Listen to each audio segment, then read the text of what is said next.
Imagine this: you never truly chose your leaders. They chose you, not with force but with precision, with an invisible hand that shaped your desires, your fears, your loyalty. You think you are free because you feel free, but feelings lie. Niccolò Machiavelli once wrote that it is better to be feared than loved. Yet the most dangerous leaders made you adore them. In a world drowning in choices, real power lies not in commanding, but in guiding your decisions before you even realize you've made them. How do some people radiate authority without lifting a finger? How do they weave influence so deep it feels like your own will?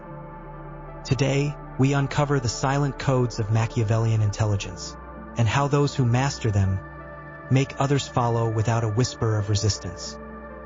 500 years ago, in the shadowed alleys of Renaissance Italy, Niccolò Machiavelli wrote The Prince, not as a guide to goodness, but to survival.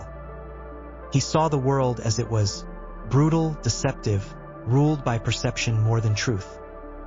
But Machiavellian intelligence didn't die with kings and courts.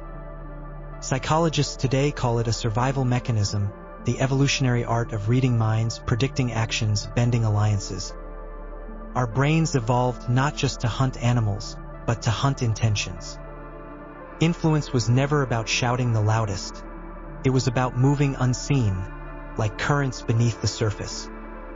In modern neuroscience, the theory of mind reveals true intelligence is the ability to manipulate narratives, to know what others believe before they know it themselves.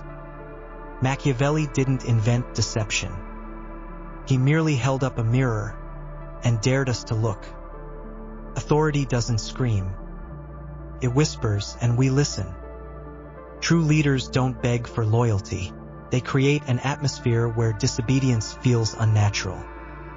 Studies like Stanley Milgram's obedience experiments reveal a chilling truth. When authority wears the right mask, calm, certain, inevitable, most people surrender without a fight. It's not the crown that commands respect. It's the confidence, the control of perception, the illusion of inevitability. People follow those who seem already followed. They obey not because they are weak, but because their minds crave certainty more than freedom. Machiavellian masters do not force compliance.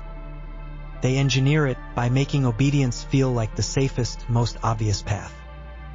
And once the mind chooses safety, the soul rarely questions the price. Look around, the kings and queens of today don't sit on thrones.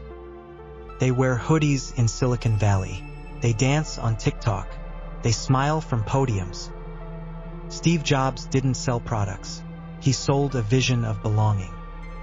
Politicians don't sell policies. They sell fear of the other side. Influencers don't sell clothes. They sell an identity you crave without realizing it. Certainty, scarcity, moral reframing, these are the modern Machiavellian tools. When Elon Musk tweets, markets move. When an influencer speaks, millions listen, not because they command, but because they've become symbols. Symbols bypass skepticism. The most powerful figures don't argue for your loyalty. They make you feel like it was your idea all along. If following is written into our instincts, then what does freedom really mean? Most will never ask. They'll move from leader to leader to cause, craving certainty like a drug. But a rare few, will wake up. They will question not just who they follow, but why they followed in the first place. True sovereignty begins when you realize the battlefield is not out there. It's inside your mind. Lead yourself first. Shape your own story before others write it for you. The choice isn't easy, but neither is a life lived as someone else's shadow. Stay awake, stay sovereign, stay dangerous, not to others but to illusions. If you made it this far, you're already different, and the world is desperate for minds like yours. What we uncovered today is not a secret manual. It's a mirror. A glimpse into the invisible forces that guide our lives, with or without our permission. If something stirred inside you, a question, a discomfort, a silent rebellion, hold on to it. That feeling is rare. If you're still here, I see you. And I thank you. You're invited to continue, not just by clicking, liking, or commenting, but by carrying these questions into your life, into your choices, into the quiet moments when no one is watching. There are more videos waiting, deeper questions, harder truths. I'll be there, not to give you answers, but to walk with you through the unknown.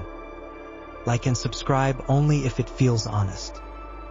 Until then, stay curious, stay uncomfortable, stay free.